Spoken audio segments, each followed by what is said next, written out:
नगर शहरात भाईगिरी करणाऱ्या टोळीवर मोक्का कायद्याअंतर्गत कारवाई करा. आमदार संग्राम जगताप यांना लक्ष घालण्याची मागणी. नागरिकांच्या जिल्हाधिकारी यांना निवेदन. नागरिकांच्या सुरक्षतेसाठी आमदार जगताप यांना लक्ष घालण्याची मागणी.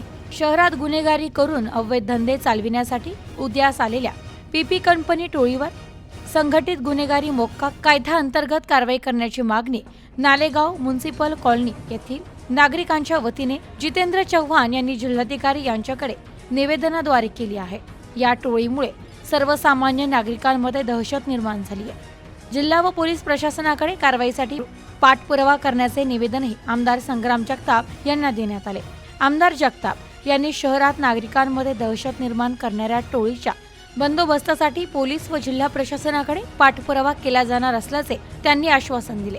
दिल्ली गेट येथील नालेगाव म्युनिसिपल कॉलनीतील एका कुटुंबातील गुंड ही टोळी चालवत आहे. त्यांचे गावठी दारू, जुगारचे क्लब आणि गांजा विक्रीचे व्यवसाय आहे.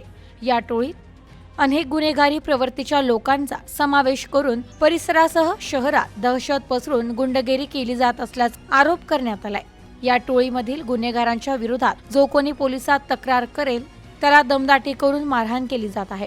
यावरही कोणी विरोध दर्शविला तर त्याच्या विरोधात खोटे गुन्हे दाखल करून त्यांना जीवे मारण्याची धमकी दिली जात आहे. पोलीस प्रशासनाकडे तक्रारी व अर्ज करूनही कारवाई केली जात नाही. त्यामुळे या गुन्हेगारी टोळीची दहशत वाढली आहे. पोलीस प्रशासनातील काही कर्मचारी त्यांना साथ देत आहेत.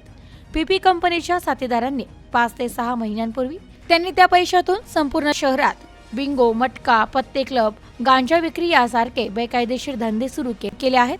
बेकायदेशीरपणे सावकारी करून त्या व्याजाने पैसे देणे आणि मालमत्ता खरेदी करण्याचे भागीदारात व्यवसाय चालू केले असल्याचे या निवेदनात म्हटलं आहे.